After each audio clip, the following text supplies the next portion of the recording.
On a cold January evening in 1950, the city of Boston was about to witness an audacious crime. A group of 11 cunning criminals had set their sights on an improbable target, the Brink's armored car depot. The Brink's building, a seemingly impenetrable fortress, held vast sums of money. It was a symbol of security and trust. Little did anyone know this fortress was about to be breached, leaving the city and the nation in shock. This was not just a robbery, it was the great Brink's robbery. The robbery, meticulously planned for months, was a testament to both the audacity and the meticulousness of its perpetrators. The robbers, a motley crew of career criminals and small-time hoods, were led by a criminal mastermind with nerves of steel. Their target was not a small-town bank or a jewelry store, but a symbol of American financial security, holding millions of dollars in cash and securities.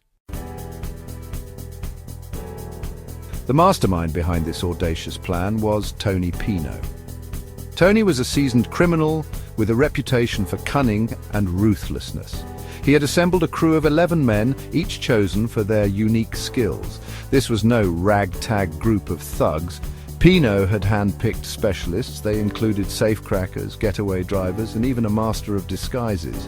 Among Pino's trusted lieutenants was Specs O'Keefe, a man known for his keen observation and photographic memory. Specs had been meticulously studying the routines of the Brink's depot for months. He noted every guard change, every delivery schedule, every minute detail that could make or break the heist. The robbers familiarized themselves with the layout of the building, the security systems, and even the habits of the employees. The evening of January 17, 1950, arrived cloaked in a blanket of silence and anticipation. The robbers, disguised in Halloween masks and blue overalls, approached the Brink's depot with military precision. They moved swiftly and silently, their movements rehearsed countless times before. The guards, caught completely off guard, were quickly overpowered and bound. The robbers, armed with pistols and shotguns, wasted no time in securing the premises. They then went to work on the vault, their movements a symphony of coordinated action. The combination to the vault, thanks to Specs's meticulous observations, was no secret to them. They cracked it open like a safe in a child's bedroom, their confidence growing with each passing minute. They then began stuffing the loot, cash, checks, money orders, and securities, into canvas bags. News of the robbery spread like wildfire throughout Boston. The city was in an uproar, the sheer audacity of the crime sending shockwaves through its core. How could such a thing happen in broad daylight? Many wondered. Newspapers ran sensational headlines, radio stations buzzed with updates, and the police department, under immense pressure to solve the case, launched a massive manhunt. The FBI, realizing the magnitude of the heist, joined the investigation. The stolen money, a king's ransom in those days, had been destined for banks, businesses, and payroll deliveries across New England.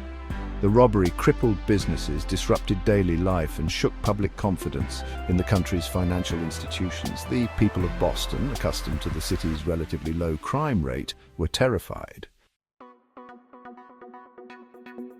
Section 5. The Feds take charge. The FBI, led by the tenacious Special Agent John Foley, faced a daunting task. The robbers had vanished into thin air, leaving behind no fingerprints, no witnesses, and no trace of their identities. The investigation quickly turned into a game of cat and mouse, with the FBI hot on the trail of the perpetrators who seemed to have vanished into thin air. Agent Foley, however, was determined to bring the perpetrators to justice. The FBI employed all its resources, tapping phones, interviewing informants, and following every lead, no matter how insignificant it seemed. They followed a trail of dead ends and false leads for months, their frustration mounting with each passing day. The pressure was on, and the public was growing impatient. The longer the robbers remained at large, the more it seemed they had pulled off the perfect crime. The break in the case came from an unexpected source, one of the robbers' wives. Frustrated with her husband's silence and fearing for her own safety, she decided to cooperate with the authorities. Her testimony, though initially met with skepticism, provided crucial leads about the identities of the robbers and their whereabouts. Armed with this newfound information, the FBI began to close in on the gang. They discovered the robbers had been hiding out in various locations across the country, laying low and trying to avoid detection. One by one, the members of the gang were apprehended in a series of carefully planned raids. Their capture, a testament to the tireless efforts of law enforcement, brought a collective sigh of relief to the nation. The trial of the Brink's robbers was a media sensation, captivating the nation's attention for weeks. The prosecution presented a compelling case, relying on eyewitness accounts, circumstantial evidence, and the testimony of one of the robbers who had turned state's witness. The defense, however, argued that the government's case was weak, built on the word of unreliable witnesses and flimsy evidence. Despite their efforts, the jury found the robbers guilty on all counts. The judge, in his sentencing, denounced their crimes as a brazen assault on the very fabric of society. The robbers were sentenced to lengthy prison terms, effectively ending their careers of crime. The mastermind, Tony Pino, known for his cool demeanor, received a life sentence. A stark reminder that even the most meticulously planned crimes eventually unravel. The Great Brink's robbery sent shockwaves through American society, becoming a symbol of both criminal audacity and the vulnerability of seemingly impenetrable fortresses. The robbery became a cultural phenomenon, inspiring books, movies, and television shows. Its legacy extended beyond the realm of crime, sparking debates about security measures, law enforcement tactics, and the role of the FBI in combating organized crime. The robbery led to significant changes in the way banks and financial institutions handled security. The use of armored trucks, once considered an extravagance, became commonplace. Security cameras, alarm systems, and armed guards became standard features, not just in banks, but in businesses and institutions across the country. The robbery, in a way, had forced America to confront its vulnerabilities.